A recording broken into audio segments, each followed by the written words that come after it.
மானமிக்க தமிழ் பிள்ளைகள், மான தமிழச்சி பார்லே பால் குடித்த பிள்ளைகள், இன உணர்வும் மான உணர்வும் கொண்ட தமிழ் பிள்ளைகள் கிளர்ந்து எழுந்து வருகிறோம்.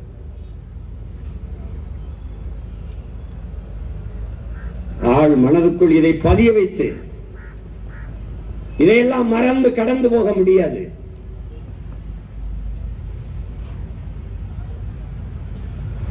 நம்ம என்ன சொல்வார்கள்?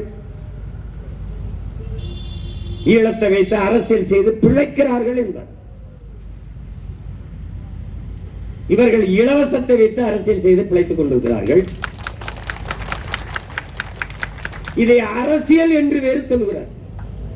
இந்த அரிசி பருப்பு கொடுப்பது, 1500 கொடுப்பது, வேட்டி சேலை கொடுப்பது, மிக்சி கிரைண்டர் கொடுப்பது, தனக்கு வாக்களித்து அதிகார வலிமை எடுத்து ஆட்சி அதிகாரத்தில் உட்கார வைத்த மக்களை கையேந்தி பிச்சை எடுக்க வைப்பதற்கு பெயர் ஆட்சி.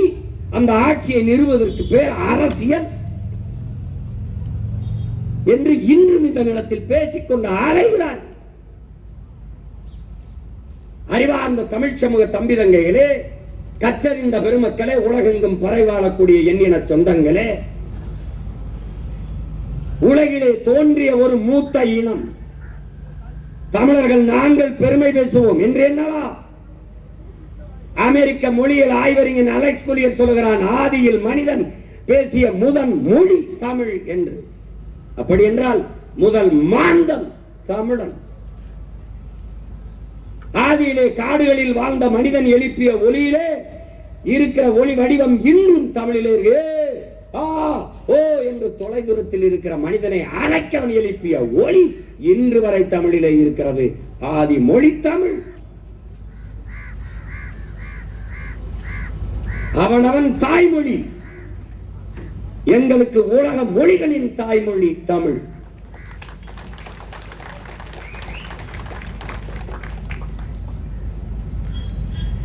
(2200 ஆண்டுக்கு முன்பு கழிவறை கட்டி வாழ்ந்த மனிதன், தொழிற்சாலை கட்டி வாழ்ந்த மகன், தமிழ் மகன். இவ்வளவு பெருமை மிக்க ஒரு இனம். 4 லட்சம் 5 லட்சம் மக்கள் தொகை கொண்ட இனம், 26,000 மக்கள் தொகை கொண்ட இனக்கூட்டம் எல்லாம் நாடடைந்து விடுதலை பெற்று சுதந்திரமாக வாழுகிற போது தன்னுடைய மொழி, தன்னுடைய கலை, இலக்கியம், பண்பாடு, வழிபாடு எல்லாவற்றையும் பாதுகாத்து வாழ்கிற போது உலகெங்கும் 13 கோடி மக்கள் தொகை கொண்ட பெருத்த மூத்த தமிழ் பேரினம், உலகிற்கு அறிவியல், நாகரிகம், கலை, இலக்கியம், பண்பாடு எல்லாவற்றையும், வேளாண்மை எல்லாவற்றையும் கற்றுக் கொடுத்த ஒரு பேரினம், தனக்கென்று ஒரு நாடடைந்து பெருமையோடு வாழக்கூடாதா? வாழக்கூடாதா? கேரளாவிலே புகழ்பெற்ற கவிஞர் ஆற்றூர் ரவிவர்மா சொல்லுகிறார், உலகிலேயே ஆகச் சிறந்த இலக்கியங்களை தங்கள் தாய்மொழியிலே படிக்கிற வாய்ப்பை கிரேக்கர்களும் சீனர்களும் அதைவிடவும் இந்தியாவில் தமிழர்களும் பெற்றிருக்கிறார்கள் என்று. எங்கள் மொழி எவ்வளவு தொன்மையானது என்பதற்கு சான்று 1000 லட்சக்கணக்கான சான்றுகளை எம்மால் எடுத்து பகர முடியும்.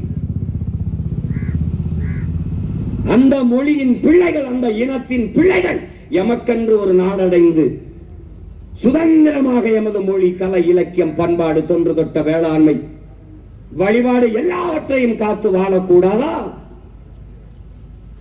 இந்த ஏக்கத்திலும் துடிப்பிலும் தான் எமக்கான விடுதலை கனவு பிறந்தது. அதில்தான் எமது விடுதலை போராட்டம் வந்தது.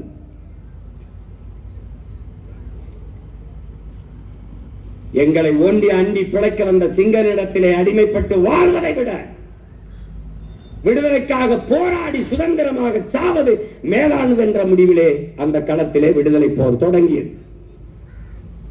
அடிமை நிலையிலிருந்து வாழ்வதை விட அன்ன தமிழ் சமூக மக்கள் விடுதலை பெற்று வாழ்வோம், இல்லை என்றால் அந்த விடுதலைக்காக போராடி வீழ்வோம் என்ற முடிவிலே அங்கே ஒரு வீரஞ்செறிந்த விடுதலை போராட்டம் தொடங்கியது. ஒரு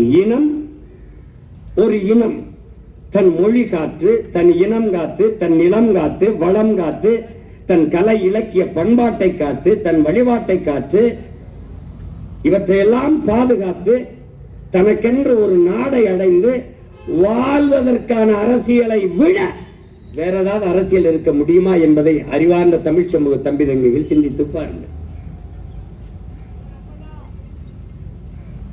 எது அரசியல்? ஒரு இனம் தனது விடுதலைக்காக போராடுவதை விட அரசியல் உண்டா? பறிக்கப்பட்ட உரிமையை போராடி பெறுவதற்கு போராடுவதை விட அரசியல் உண்டா? அடிமை நிலையிலிருந்து உரிமை பெற்று மீள்வதற்கு வாழ்வதற்கு போராடுவதை விட ஒரு ஆகச் சிறந்த அரசியல் உண்டா? எது அரசியல்? கண் முன்னே என் இனம் கொன்றொழிக்கப்படுகிறது அநீதியாக. அதை தடுக்க காக்க போராடுவது, அதை விட அரசியல் வேற ஏதாவது உண்டா? கொன்றொழிக்கப்பட்ட எனது மக்களுக்கான நீதியை கேட்டு போராடுவதை விட புனிதமான ஆகச் சிறந்த அரசியல் உண்டு இந்த உலகத்தில் உண்டா? எது அரசியல்?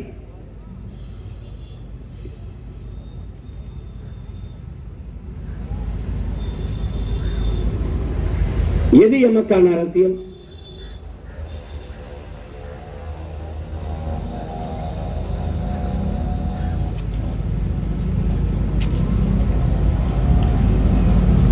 சொல்லி சொல்லி ஒரு குற்ற உணர்வை தள்ளி ஈழத்தை பேசுவார்கள், ஈழத்தையே பேசுவார்கள். இவர்களுக்கு இன்னும் ஈழம் ஒரு பிரச்சனை தான், ஈழ பிரச்சனை என்றுதான் பேசுவார்கள். ஈழம் நமக்கு பிரச்சனை அல்ல. ஈழம் நம் இனத்தின் விடுதலை, தமிழ் தேசிய இனத்தின் தாயகம். ஈழம் நமக்கான ஒரு கனவு என்பதை நீங்கள் புரிந்து கொள்ளுங்கள். இவர்கள் என்ன பண்ணுவார்கள்? ஈழ பிரச்சனை, ஈழ பிரச்சனை, அதுவெல்லாம் பிரச்சனை. கச்சத்தீவை எடுத்துக் கொடுத்தது பிரச்சனை, அதை திருப்பி எடுக்க வேண்டும் என்பது பிரச்சனை. காவிரியில் நதிநீர் உரிமையை பெற வேண்டும் என்பது ஒரு சிக்கல், ஒரு பிரச்சனை. முல்லை பேரியாற்றில் உரிய நீரை பெற வேண்டும் என்பது ஒரு பிரச்சனை, ஒரு சிக்கல், அது பிரச்சனை. ஆனால் ஈழம் என்பது ஒரு பிரச்சனை அல்ல, ஒரு தேசிய இனத்தின் தேச விடுதலை என்பதை அறிவார்ந்த என் தம்பி தம்பிகள் புரிந்து கொள்ளும். ரெண்டையும் போட்டு குழப்புவார், அது ஒரு பிரச்சனை என்றால்.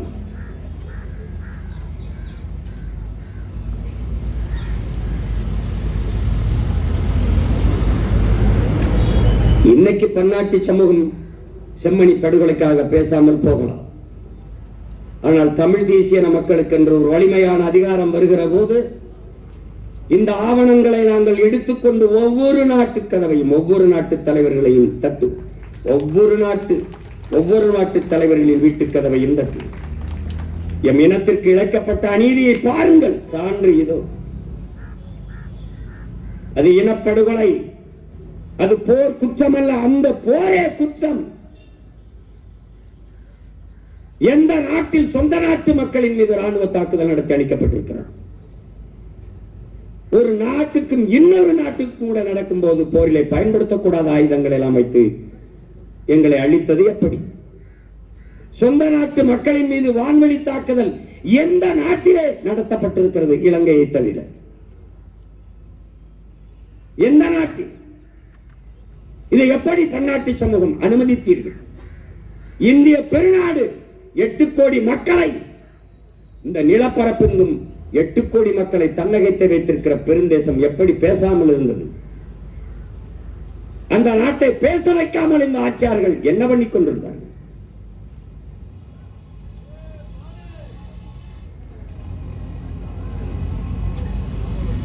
எட்டு கோடி தமிழ் மக்களை தாண்டி 1.25 கோடி சிங்களனின் நட்பு பெரிது என்று இந்த நாடு கருதுமானால் இதை எப்படி ஏற்பது? இந்த நாடு நாடாவதற்கு முன்பு இருந்தே நிலைத்து வாழக்கூடிய பூர்வீகுடி மக்கள், இந்த நாட்டுக்கு சொந்தமான மக்கள், இந்த நிலப்பரப்பு முழுதும் என்னது என்கிறார் அண்ணல் அம்பேத்கர். இந்த நாட்டின் விடுதலைக்காக செக்கிழுத்தவன் என் பாட்டன், தூக்கில் தொங்கியவன் என் மூதாதை, சிறைப்பட்டவன் வதைப்பட்டவன் என்னுடைய முன்னவர்கள். அப்படி என்ன பங்களிப்பை சிங்களன் செய்தான்? விடுதலை பெற்ற நாட்டிற்கு இன்று வரை வரி கட்டி வாக்கு செலுத்தி இந்த நாட்டின் சட்டத்திட்டம், இறையாண்மை, தேசிய ஒருமைப்பாடு எல்லாவற்றுக்கும் கட்டுப்பட்டு வாழ்கிற இனத்தின் மக்கள் நாங்கள். எங்களை தாண்டி சிங்கள நண்பனாக இருக்க காரணம் என்ன? எதன் பற்றி என் இனச்சாவை சகித்துக் கொண்டீர்கள்?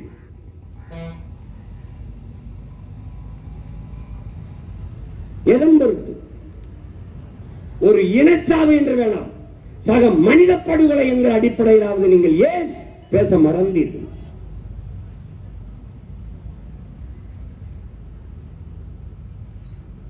இப்போது இதை தோண்டி எடுக்கிற போது, சாட்சியங்கள் வெளிப்படுகிற போது இலங்கையின் தலைவர்கள் என்ன சொல்கிறார்கள்? அது ஏன் ராணுவ வீரர்களின் உடலாக இருக்கக்கூடாது என்று. இந்த சிறுவன் எந்த ராணுவத்தில் இணைந்தான்? அந்த தாய் கை குழந்தையோடு எந்த ராணுவத்தில் பணியாற்றினார்? எந்த ராணுவத்தில்? எந்த ராணுவ வீரன் பால் புட்டி வைத்திருந்தான்? எந்த ராணுவ வீரன் பைக்கூடோடு இருந்தான்? இதை ஏன் எந்த ஒரு தலைவனும் கேள்வி எழுப்புவதில்லை?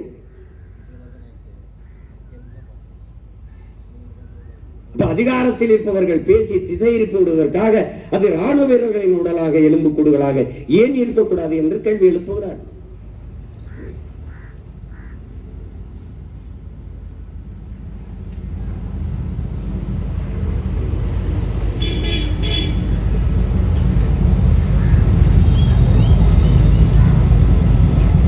இப்படித்தான் உலக நாடுகள் எங்கும் போராடி போராடி விடுதலை பெற்றிருக்கிறார். இன்றைக்கு பாலஸ்தீனத்தை தனி நாடாக அங்கீகரிப்போம் என்று பிரான்ஸ் நாட்டின் அதிபர் இமானுவேல் மேக்ரான் சொல்றார். இன்னைக்கு நாங்கள் அதை தனி நாடாக அங்கீகரிப்போம் என்று. இதேபோல் ஒரு நாள் தனித்தமிழீழ நாட்டை நாங்கள் தனி நாடாக அங்கீகரிப்போம் என்று உலக நாட்டின் தலைவர்கள் சொல்லுகிற காலம் உருவாகும். இமானுவேல் மேக்ரான் போல ஒரு இதே இமானுவேல் மேக்ரான் கூட நாளை சொல்லலாம், தமிழ் தேசிய இன மக்கள் எழுச்சியுற்று ஒன்றிணையும் போது உலகெங்கும் 140-150 நாடுகளில் நிறைந்து வாழ்கிறோம். நாங்கள் ஒரே குடையின் கீழ் ஒரு தாயின் பிள்ளைகள், தமிழ் தாயின் பிள்ளைகள் என்று ஒரே கொடியின் கீழ் ஒன்று திரள்கிற காலம் விரைவில் உருவாகும். அது உருவாகி விடக்கூடாது என்பதற்காகத்தான் என் கடவுச்சீட்டை முடக்கினாய். ஆனால் எழுதி வைத்துக்கொள், இன்னும் 4-5 ஆண்டுகளில் ஒட்டுமொத்த தமிழ் பேரினத்தையும் ஒரே அரசியல் கூட எங்கள் கட்டி எழுப்பல நீ பார்த்தேன்.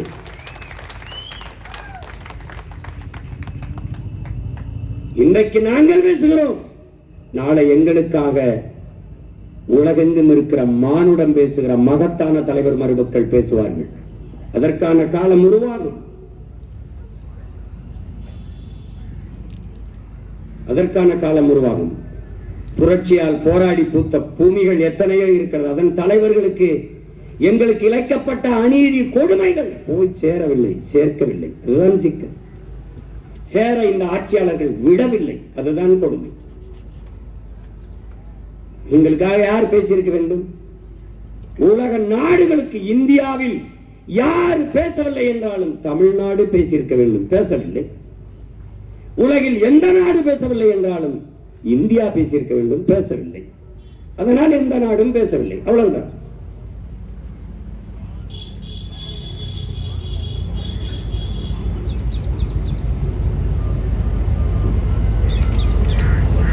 இதையெல்லாம் ஒரு பிரச்சனையா என்று பேசுவார்கள் நம்மிடத்தில். இதுதான்டா எங்களுக்கு பிரச்சனையே. கண் முன்னே என் இனம் அழித்து ஒழிக்கப்பட்டதை, கொன்றொழிக்கப்பட்டதை, என் தாய் தந்தை, என் அக்கால் தங்கை, எங்கள் பிஞ்சுகள் கொன்றொழிக்கப்பட்டதை கடந்து போய் என்னதான்டா அரசியல் இருக்குது, ஆட்சி அதிகாரம் இருக்கு, எதுக்குத்தான் அந்த அதிகாரம்?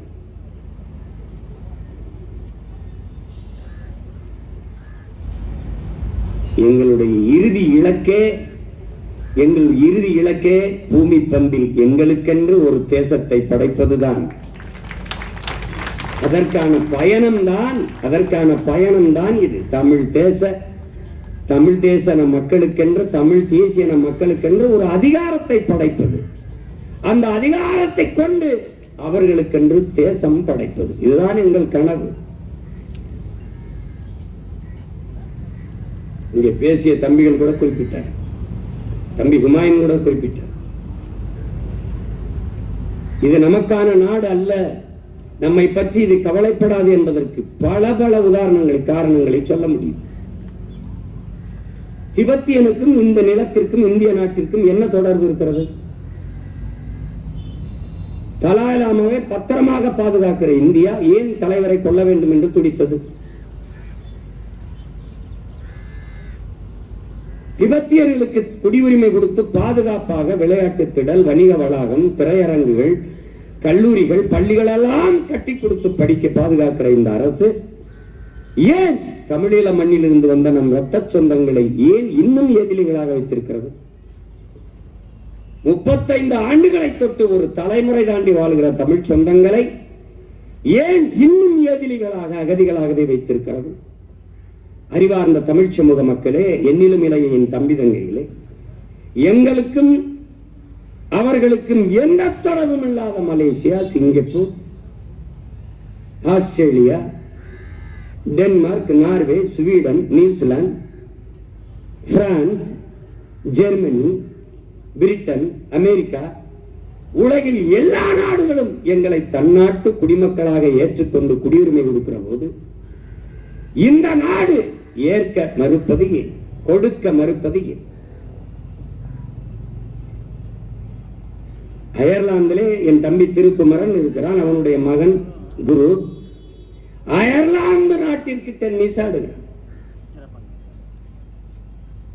அவன் டென்னிஸ் ஆடுவதற்கு அந்த நாட்டின் பிரதமர் வாழ்த்து கடிதம் எழுதுகிறார். குரு, இந்த நாட்டின் பெருமையை நீ நிலைநாட்டுகிறாய் என்று. தமிழீழ மண்ணில் பிறந்த மகன் அயர்லாந்து நாட்டின் குடிமகனாக அங்க அந்த நாட்டில் விளையாடுகிறார்.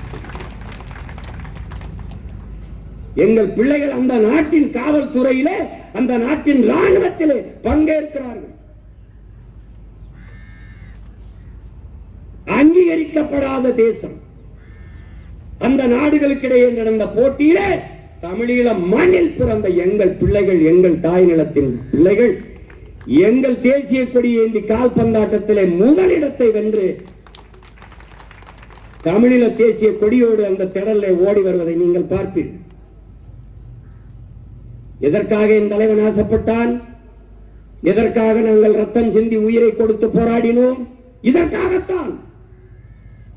அந்த கொடி ஏறுகிற போது என் தாய் மொழியிலேயே என்னுடைய தேசிய கீதம் பாடப்பட்டது. ஏறுது கொடி ஏறுது என்று பாடப்பட்டது வெற்றி மேடையில. நான் சொல்லும் போது நீங்கள் ஏளனமாக எண்ணிருக்க கூடும். நிகழ்காலத்தில் சான்றாக எங்கள் பிள்ளைகள் நிகழ்த்தி காட்டினார். உலகத்தில் தமிழன் என்ற ஒரு இனம் உண்டு, தனித்தேவருக்கு ஒரு குணம் உண்டு. இதான் நம்முடைய தாத்தன் பாடியது, நாமக்கல் கவிஞர். ஆனால் மானமும் வீரமும் அவனுக்கு உயிர் என்று காட்டியவன் நம் உயிர் தலைவன் மேதகு பிரபாகரன் அவர்கள். அதை தமிழ் பேரினம் ஒன்று இருக்குது, இது கூட ஒரு மொழி இருக்குது என்று உலக நாடுகளில் இருக்கிற அறிஞர்கள் பிள்ளைகள் எல்லாம் பேசுகிறார்கள். உலகில் ஏன்ஷியன்ட் லாங்குவேஜ் என்றால் தமிழ் என்று பேசுகிறார்கள். பிற மொழி பிள்ளைகள் பேசுகிறார்கள்.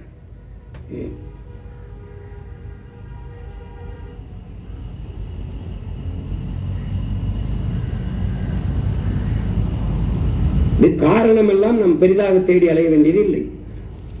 சிவசங்கர மேனன், வெளியுறவுத்துறை செயலாளராக இருந்த சிவசங்கர மேனன் சாய்ஸஸ் என்ற தன்னுடைய வாழ்க்கை வரலாற்று நூலிலே எழுதியிருக்கு. இறுதிக்கட்ட போரிலே போரை நிப்பாட்டி பிரபாகரன், பொட்டம்மான் போன்ற தலைவர்களை பாதுகாத்து ஒரு அரசியல் தீர்வை கொண்டு வர வேண்டும் என்று அமெரிக்கா விரும்பியது. ஆனால் அதற்கு அன்றைய இந்திய தலைமைகளும் ஆட்சியில் இருந்தவர்கள் யார் உங்களுக்கு தெரியும். குறிப்பாக தமிழ்நாட்டு தலைவர்களும் அதை விரும்பவில்லை. அவர் எழுதியிருக்காரு. ஏன் தமிழ்நாட்டு தலைவர்கள் விரும்பவில்லை? எத்தனை தலைவர்கள்? ஒன்னா மேயர் ஜெயலலிதா, இன்னொன்னா ஐயா கருணாநிதி. இவர் ஆட்சியில் இருந்தார், அவர் எதிர்க்கட்சியா இருந்தார். விரும்பவில்லை. காரணம், பிரபாகரன் அங்கு இருப்பு கொள்வது இவர்களின் எதிர்கால அரசியலுக்கு ஆபத்தாக இருக்கும் என்று எண்ணினார்கள். அதனால் அந்த போரை விரைவில் ஒரு முடிவுக்கு கொண்டு வர வேண்டும் என்று எண்ணினார்கள். அவன் என்ன சொல்றான்? கோத்தபாய ராஜபக்சே என்ன சொல்றான்? இந்தியா விரும்பிய போரையே நாங்கள் செய்தோம்.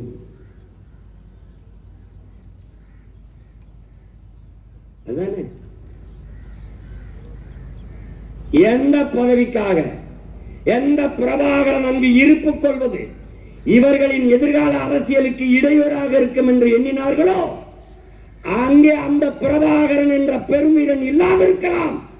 இந்த நிலத்திலே அவன் மகன் அவனுடன் பிறந்தார்கள் இருக்கிற வரை இந்த நிலத்திலே உன் அரசியலுக்கு நீ இன்னைக்கு ஆடலாம். 26க்கு பிறகு ஆட்டம் எப்படி எங்க ஆட்டம் ஆரம்பிக்குது என்பாரு. 26க்கு பிறகு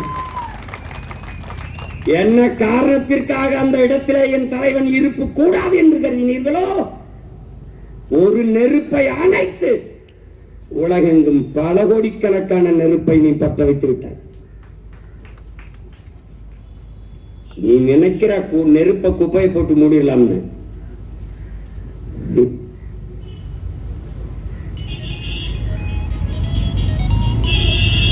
இங்கு எல்லாம் எப்படிப்பட்ட தலைவர்கள்